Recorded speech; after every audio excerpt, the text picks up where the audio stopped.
An Offering to the Moon by Clark Ashton Smith. I believe, announced Morley, that the roofless temples of Mu were not all devoted to solar worship, but that many of them were consecrated to the moon, and I am sure that the one we have now discovered proves my point. These hieroglyphics are lunar symbols beyond a doubt. Thorway, his fellow archaeologist, looked at Morley with a surprise not altogether due to the boldly authoritative pronouncement. He was struck anew by the singularity of Morley's tones and expression. The dreamy, beardless olive features that seemed to repeat some aboriginal Aryan type were transfigured by a look of ecstatic absorption. Thorway himself was not incapable of enthusiasm when the occasion seemed to warrant it, but this well-nigh religious ardor was beyond his comprehension. He wondered, not for the only time, if his companion's mentality were not a trifle eccentric. However, he mumbled a rejoinder that was deferential even though non-committal. Morley had not only financed the expedition, but had been paying a liberal stipend to Thorway for more than 2 years, so Thorway could afford to be respectful, even though he was a little tired of his employer's odd and unauthorized notions, and the interminable series of sojourns they had made on Melanesian Isles, from the monstrous and primordial stone images of Easter Island to the truncated pyramidal columns of the Ladrones. They had visited all the far-strewn remains which were held to prove the former existence of a great continent in the mid-Pacific. Now, on one of the lesser Marquesas, hitherto unexplored, they had located the massive walls of a large temple edifice. As usual, it had been difficult to find, for such places were universally feared and shunned by the natives, who believed them haunted by the immemorial dead, and could not be hired to visit them or even to reveal their whereabouts. It was Morley who had stumbled upon the place, almost as if he were led by a subconscious instinct. Truly, they had made a significant discovery, as even Thorway was compelled to admit. Except for a few of the colossal topmost stones, which had fallen or splintered away, the walls were in well-nigh perfect preservation. The place was surrounded by a tangle of palms and jackfruit and various tropical shrubs, but somehow none of them had taken root within the walls. Portions of a paved floor were still extant amid centurial heaps of rubble. In the center was a huge square block rising 4 feet above the ground level, which might well have served as an altar. It was carved with rude symbols which appeared to represent the moon in all its digits, and was curiously grooved across the top from the middle to one side with a trough that became deeper toward the edge. Like all other buildings of the sort, it was plain that the temple had never supported a roof. "Yes, the symbols are undoubtedly lunar," admitted Thorway. "Also," Morley went on, "I believe that rites of human sacrifice were performed in these temples. Oblations of blood were poured not only to the sun, but to the moon." "The idea is maintainable, of course," rejoined Thorway. "Human sacrifice was pretty widespread at a certain stage of evolution. It may well have been practiced by the people who built this edifice." Morley did not perceive the dryness and formality of his confrere's assent. He was preoccupied with feelings and ideas, some of which could hardly have been the natural result of his investigations. Even as in visiting many others of the ancient remains, he had been troubled by a nervous agitation which was a compound of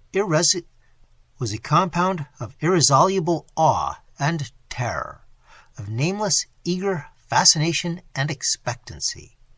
Here, among these mighty walls, the feeling became stronger than it had been anywhere else, and it mounted to a pitch that was veritably distracting and akin to the disturbed awareness that ushers in the illusions of delirium.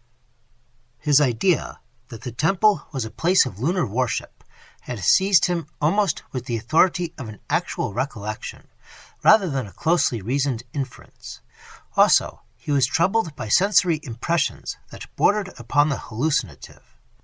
Though the day was tropically warm, he was conscious of a strange chill that emanated from the walls. A chill as of bygone cycles, and it seemed to him that the narrow shadows wrought by a meridian sun were peopled with unseen faces. More than once he was prompted to rub his eyes, for the ghostly films of color, like flashes of yellow and purple garments, came and went in the most infinitesimal fraction of time.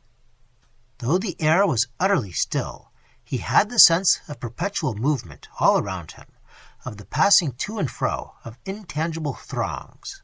It was many thousand years, in all likelihood, since human feet had trodden these pavements, but Morley could have cried aloud with the imminence of the long-dead ages. It appeared to him, in a brief glimpse, that his whole life, as well as his journeyings and explorations of the South Seas, had been but a devious return to some earlier state of being, and that the resumption of this state was now at hand. All this, however, continued to perplex him mightily. It was as if he had suffered the intrusion of an alien entity. He heard himself speaking to Thorway, and the words were unfamiliar and remote, as if they had issued from the lips of another. They were a joyous and childlike race, those people of Mu, he was saying, but not altogether joyous, not wholly childlike. There was a dark side, and a dark worship, a cult of death and night, personified by the moon, whose white, implacable, frozen lips were appeased only by the warm blood that flowed upon her altars. They caught the blood in goblets as it ran from the stone grooves. They raised it aloft, and the goblets were swiftly drained in mid-air by the remote goddess, as if the sacrifice had proven acceptable.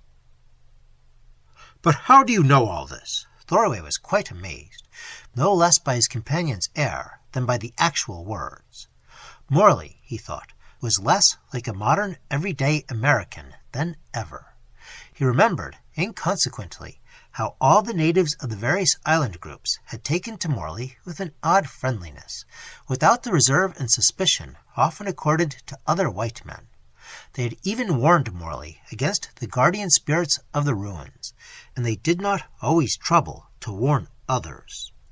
It was almost as if they regarded him as being in some manner akin to themselves. Thorway wondered, though he was essentially unimaginative. "I tell you, I know," Morley said, as he walked up and down beside the altar. "I have seen—" His voice trailed off in a frozen whisper, and he seemed to stiffen in every limb, and stood still as with some momentary catalepsy. His face grew deadly pale, his eyes were set and staring. Then, from between rigid lips, he uttered the strange words, "Ralu Muvasa Than," in a monotonous, hieratic tone, like a sort of invocation. Morley could not have told what it was that he felt and saw in that moment.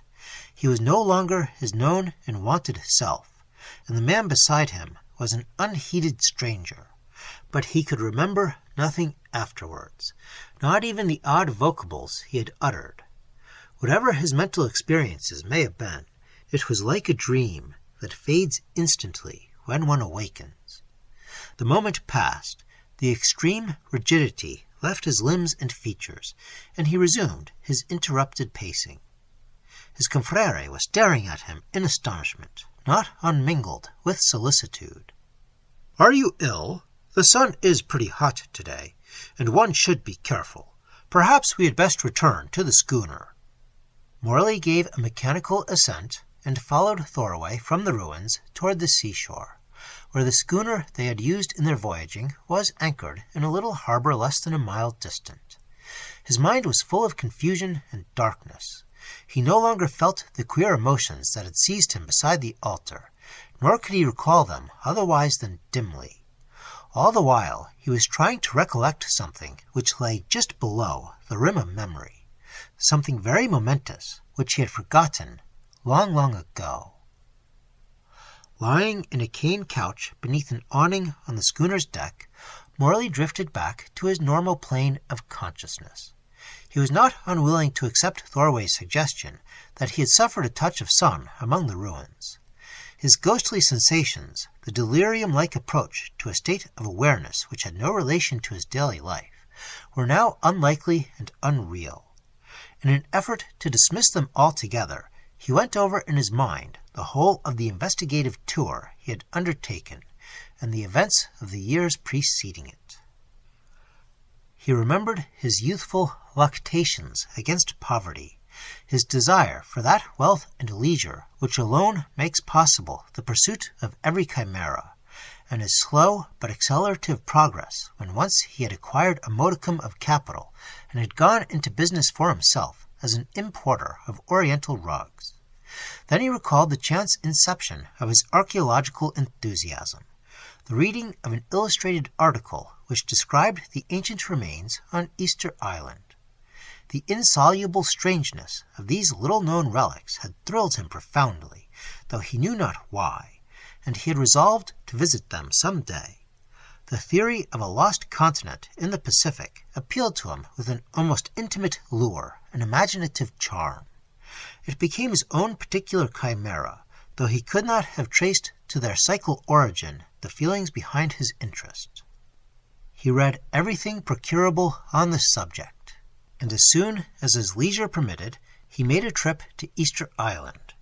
A year later, he was able to leave his business indefinitely in the hands of an efficient manager. He hired Thorway, a professional archaeologist with much experience in Italy and Asia Minor, to accompany him, and purchasing an old schooner manned by a Swedish crew and captain, he had set out on his long, devious voyage among the islands. Going over all this in his thoughts, Morley decided that it was now time to return home.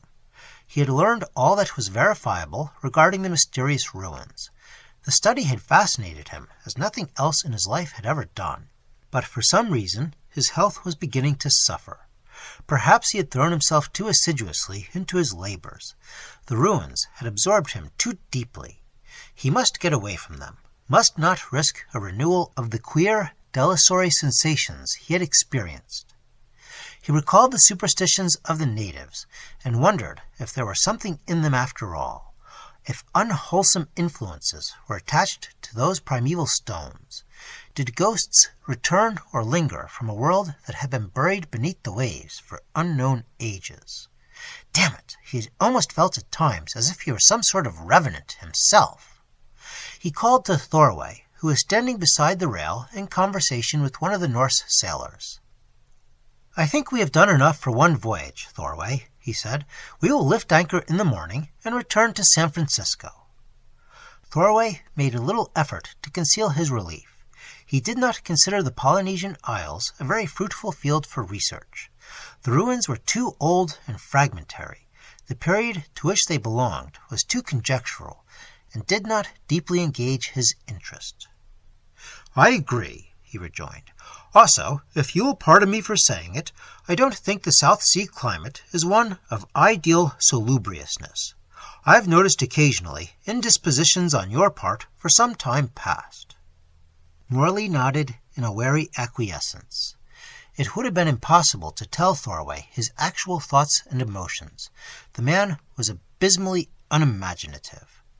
He only hoped that Thorway did not think him a little mad, though, after all, it was quite immaterial. The day wore on, and the swift, purpureal darkness of eventide was curtailed by the rising of a full moon, which inundated sea and land with warm, ethereous quicksilver. At dinner, Morley was lost in a taciturn abstraction, and Thorway was discreetly voluble, but made no reference to the late archaeological find. Svensson, the captain, who ate with them, maintained a monosyllabic reticence, even when he was told of the proposed return to San Francisco. After eating, Morley excused himself and went back to the cane couch. Somewhat to his relief, he was not joined by Thorway. Moonlight had always aroused in Morley a vague but profound emotion. Even as the ruins had done, it stirred among the shadows of his mind a million ghostly intimations, and the thrill he felt was at times not unalloyed with a cryptic awe and trepidation, akin perhaps to the primal fear of darkness itself. Now, as he gazed at the tropic plenilune, he conceived the sudden and obsessing idea that the orb was somehow larger and its light more brilliant than usual, even as they might have been in ages when the moon and earth were much younger. Then he was possessed by a troublous doubt, by an inenerable sense of dislocation, and a dreamlike vagueness which attached itself to the world about him. A wave of terror surged upon him, and he felt that he was slipping irretrievably away from all familiar things. Then the terror ebbed, for that which he had lost was far off and incredible, and a world of circumstances long forgot was assuming or resuming the tinge of familiarity. What, he wondered, was he doing on this queer ship? It was the night of the sacrifice to Ralu, the Selenic goddess, and he, Matla, was to play an essential part in the ceremony. He must reach the temple ere the moon had mounted to her zenith above the altar stone, and it now lacked only an hour of the appointed time. He rose and peered about with questioning eyes. The deck was deserted, for it was unnecessary to keep watch in that tranquil harbor. Svensson and the mate were doubtless drinking themselves to sleep as usual. The sailors were playing their eternal whist and pedro, and Thorway was in his cabin, probably writing a no less eternal monograph on Etruscan tombs. It was only in the most remote and exiguous manner that Morley recollected their existence. Somehow he managed to recall that there was a boat which he and Thorway had used in their visits to the isle, and that this boat was moored to the schooner's side.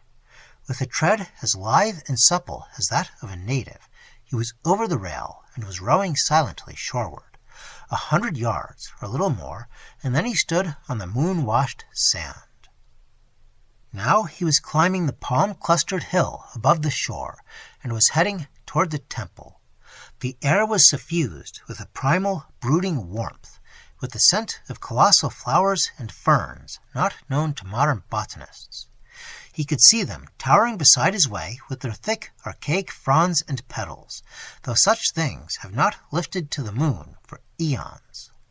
And mounting the crest of the hill, which had dominated the little isle and had looked down to the sea on two sides, he saw in the mellow light the far, unbounded reaches of a softly rolling plain, and sealess horizons everywhere that glowed with the golden fires of cities. And he knew the names of these cities, and recalled the opulent life of Mu, whose prosperity had of late years been menaced by Atlantean earthquakes and volcanic upheavals. These, it was believed, were owing to the wrath of Hralu, the goddess who controlled the planetary forces, and human blood was being poured in all her fanes to placate the mysterious deity. Morley, or Matla, could have remembered a million things. He could have called to mind the simple but strange events of his entire pre-existence in Mu, and the lore and history of the far-flung continent. But there was little room in his consciousness for anything but the destined drama of the night.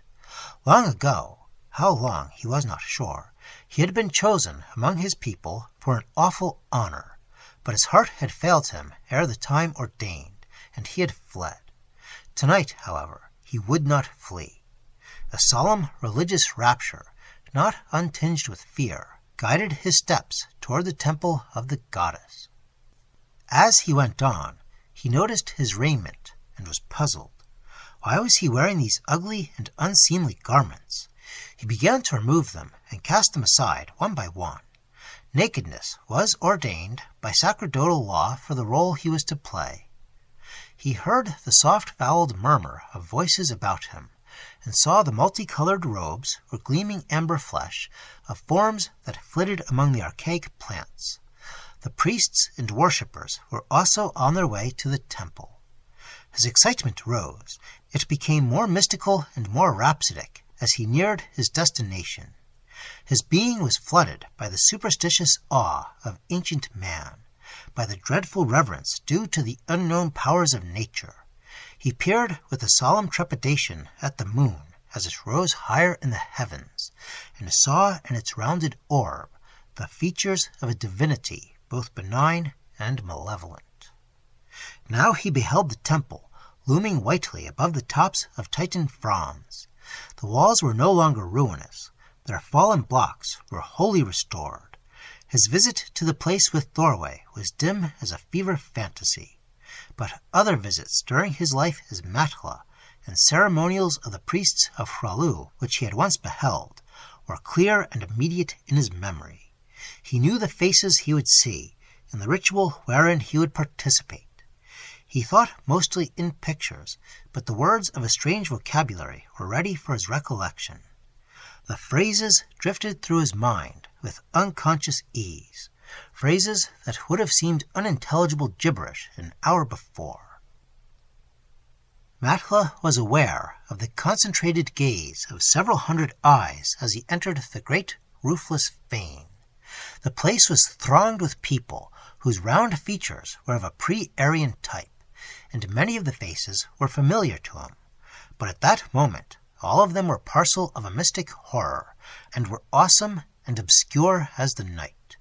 Nothing was clear before him, save an opening in the throng, which led to the altar stone, around which the priests of Hralu were gathered, and wherein Hralu herself looked down in relentless, icy splendor from an almost vertical elevation. He went forward with firm steps. The priests, who were clad in lunar purple and yellow, received him in an impassive silence. Counting them, he found that there were only 6 instead of the usual 7. One there was among them who carried a large, shallow goblet of silver, but the 7th, whose hand would lift the long and curving knife of some copperish metal, had not yet arrived. Thorway had found it curiously hard to apply himself to the half-written monograph on Etruscan tombs. An obscure and exasperating restlessness finally impelled him to abandon his wooing of the reluctant muse of archaeology. In a state of steadily mounting irritation, wishing that the bothersome and unprofitable voyage were over, he went on deck. The moonlight dazzled him with its preternatural brilliance, and he did not perceive for a few moments that the cane couch was empty. When he saw that Morley was gone, he experienced a peculiar mixture of alarm and irritation. He felt sure that Morley had not returned to his cabin. Stepping to the schooner's shoreward side, he noted with little surprise the absence of the moored boat. Morley must have gone ashore for a moonlight visit to the ruined temple, and Thorway frowned heavily at this new presumptive evidence of his employer's eccentricity and aberration. An unwanted sense of responsibility, deep and solemn, stirred within him. He seemed to hear an inward injunction, a strange, half-familiar voice, bidding him to take care of Morley. This unhealthy and exorbitant interest in a more than problematic past should be discouraged, or at least supervised. Very quickly he made up his mind as to what he should do. Going below, he called 2 of the Swedish sailors from their game of Pedro and had them row him ashore in the ship's dinghy. As they neared the beach, the boat used by Morley was plainly visible in the plumy shadow of a clump of seaward-leaning palms. Thorway, without offering any explanation of his purpose in going ashore, told the sailors to return to the ship. Then, following the well-worn trail toward the temple, he mounted the island slope. Step by step, as he went on, he became aware of a strange difference in the vegetation. What were these monstrous ferns and primordial-looking flowers about him? Surely it was some trick of the moonlight, distorting the familiar palms and shrubs. He had seen nothing of the sort in his daytime visits, and such forms were impossible anyway. Then, by degrees, he was beset with terrible doubt and bewilderment. There came to him the ineffably horrifying sensation of passing beyond his proper self, beyond all that he knew as legitimate and verifiable. Fantastic, unspeakable thoughts, alien, abnormal impulses, thronged upon him from the sorcerous glare of the effulgent moon. He shuddered at repellent but insistent memories that were not his own, at the ghastly compulsion of an unbelievable command. What on earth was possessing him? Was he going mad like Morley? The moonbright isle was like some bottomless abyss of nightmare fantasy, into which he sank with nightmare terror. He sought to recover his hard materialistic sanity, his belief in the safe literality of things. Then, suddenly, and without surprise, he was no longer Thorway. He knew the real purpose for which he had come ashore, the solemn rite in which he was to play an awful but necessary part. The ordained hour was near. The worshippers, the sacrifice, and the 6 fellow priests awaited his coming to the immemorial fane of Hraalu. Unassisted by any of the priests, Matla had stretched himself on the cold altar. How long he lay there, waiting, he could not tell. But at last, by the rustling stir and murmur of the throng, he knew that the 7th priest had arrived. All fear had left him, as if he were already beyond the pain and suffering of earth. But he knew with the precision well nigh real as physical sight and sensation the use which would be made of the copperish knife and the silver goblet. He lay gazing at the wan heavens, and saw dimly, with far-focused eyes, the leaning face of the 7th priest. The face was doubly familiar, but he had forgotten something. He did not try to remember. Already it seemed to him that the white moon was drawing nearer, was stooping from her celestial station to quaff the awaited sacrifice. Her light blinded him with unearthly fulgor, but he saw dimly the flash of the falling knife ere it entered his heart. There was an instant of tearing pain that plunged on and on through his body, as if its tissues were a deep abyss. Then a sudden darkness took the heavens and blotted out the face of Hraalu, and all things, even pain, were erased for Matla by the black mist of an eternal nothing. In the morning, Svensson and his sailors waited very patiently for the return of Morley and Thorway from the island. When afternoon came and the two were still absent, Svensson decided that it was time to investigate. He had received orders to lift anchor for San Francisco that day, but he could not very well depart without Thorway and Morley. With one of the crew, he rowed ashore and climbed the hill to the ruins. The roofless temple was empty, save for the plants that had taken root in the crevices of its pavement. Svensson and the sailor, looking about for the archaeologists, were horrified from their stolidity by the stains of newly dried blood that lined the great groove in the altar block to its edge. They summoned the remainder of the crew. A day-long search of the little island, however, was without result. The natives knew nothing of the whereabouts of Morley and Thorway, and were queerly reticent, even in avowing their ignorance. There was no place where the 2 men could have hidden themselves, granting that they had any reason for a procedure so peculiar. Svensson and his men gave it up. If they had been imaginative, it might have seemed to them that the archaeologists had vanished bodily into the past.